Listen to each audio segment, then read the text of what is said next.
লিল্লাহি তাকবীর। আল্লামা সাঈদী রাহমাতুল্লাহ আলাইহির জন্য আমাদের ভালোবাসা আছে না নাই? কোন জালেমের জন্য আমাদের ভালোবাসা নাই, ঠিক না ঠিক? তাদের জন্য শুধু আছে আমাদের ঘৃণা। আর আল্লামা সাঈদীর সাথে আমরা জান্নাতে থাকার আশা করি, ঠিক না ঠিক? আল্লামা সাঈদী যখন শহীদ হয়ে গেলেন তখন আমি এই সঙ্গীতটা আমার হৃদয়ের ব্যথা নিয়ে ওনার আমি সেখানে শাহবাগ যে হসপিটালে ছিলেন সেই হসপিটালে আমি গেলাম। লাশ তো দেখতেই পারলাম না, অনেক মানুষ তো বেশি। ঢাকায় জানাজা পড়বো, তাও জানাজা পড়তে দেওয়া হলো না। তারা জানাজা পড়তে দেয় নাই। আল্লামা সাঈদী বাংলাদেশে আছে, তারা তো বাংলাদেশে থাকতে পারে নাই। শুধু বাংলাদেশ না, এই দেশে বিচার হবে কি হবে না আমি জানি না, এগুলা মুখের বুলি উড়ায় লাভ নাই। কিন্তু এই শত শত আলেমদেরকে ফাঁসির কারণে, শত শত আলেমদেরকে শহীদ করার কারণে, শত শত আলেমদেরকে বিনা কারণে কারাভোগ করার কারণে আল্লাহর বিচার থেকে তোদের মতো জালেমকে কেউ রক্ষা করতে পারবে না। বিচার আমরা দেব একজনের কাছে, তিনি কে? যদি বলেন তিনি কে?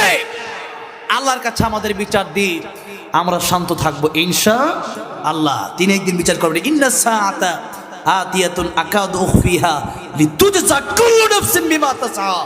আল্লাহ বলেছেন কিয়ামত এই জন্য কায়েম করবে যাতে করে তোমাদের প্রত্যেকের বদলা আমি আল্লাহ দিতে পারি। বদলা আমার আল্লাহই দিয়ে দিবে। তাহলে সেদিন আমি বলছি আল্লামা সাঈদী তুমি শহীদ হয়েছে কেন? একে তো আল্লাহর রাস্তায় 13টা বছর তিনি ছিলেন, বাড়িতে এসে তিনার মরণ হয়, এবং আল্লাহর রাস্তায় থাকাকালীন কারাগারে তিনার মরণ হয়েছে, ঠিক না ঠিক? দ্বিতীয় কথা হলো ইঞ্জেকশনের সাথে বিষ দিয়ে তাকে শহীদ করে দেওয়া হয়েছে। প্রথম নেওয়া হয়েছিল আমাদের গাজীপুর, আমার বাড়ি গাজীপুর জয়দেবপুর হসপিটালে, শহীদ তাজউদ্দিন হসপিটালে।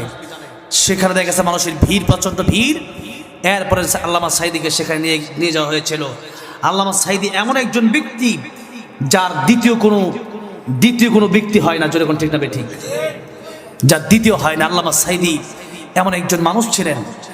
আল্লামা সাঈদী যাকে আল্লাহ রাব্বুল আলামিন নিজে সম্মান দান করেছিলেন, যিনি দেশের শ্রেষ্ঠ একজন মুফাসসির ছিলেন, যার তাফসির শুনলে মানুষ কাঁদতো, নামাজে চলে যেত।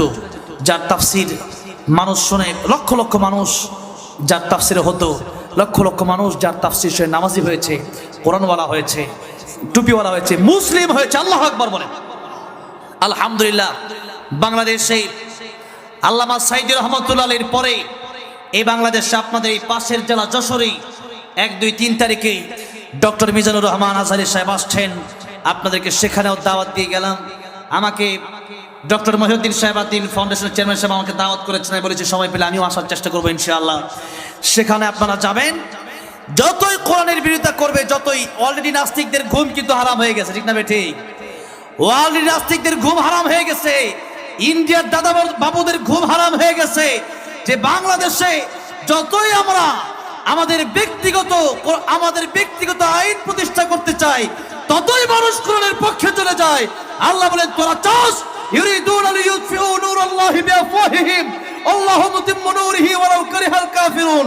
তোরা চাস ফদিয়া আমি আল্লাহর দ্বীনকে নিভায় দিতে, কিন্তু আমি আল্লাহ চাই কোরআন আইন আমি আল্লাহ রাব্বুল আলামিন বাস্তবায়ন করব। সুতরাং মিজানুর রহমান আজহারী আসবে, আমার যশোরে কোনো জোয়ার সৃষ্টি হবে, ইতিহাস হবে ইনশাআল্লাহ, ঠিক না ঠিক? যতই কোরআন থেকে বাধা দিবে মানুষ, ততই কোরআনের পক্ষে আসবে, যেরকম ঠিক না ঠিক? এখন তো দেশে গান বাজনা হয় না, এরকম হয় নাকি এখন? আমি আপনাদেরকে এই কথা এতটুকু আমি বলতে পারি যে আপনারা এই দেশের যত বড় নেতা হোক না কেন, যত বড় নায়ক হোক না কেন, যত বড় গায়ক হোক না কেন, যত বড় সেলিব্রিটি হোক না কেন, যেই হোক না কেন, আপনি একদিকে তাকে নিয়ে যান, সমস্ত সেলিব্রিটিকে এক জায়গায় নিয়ে যান, আরেকদিকে ডক্টর মিজানুর রহমান আজহারীকে নিয়ে যান, দেখবেন মিজানুর রহমান আজহারীর মাহফিলের লোক বেশি হবে।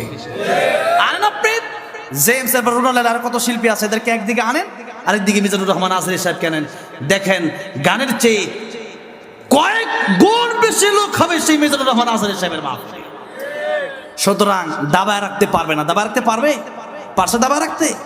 এতদিনও দাবায় রাখতে পারে নাই, এখনো পারবে না ইনশাআল্লাহ। আল্লাহ তুমি আল্লামা সাঈদীর কবরকে জান্নাতের উচ্চ মাকাম বানায় দাও বলে না আমি।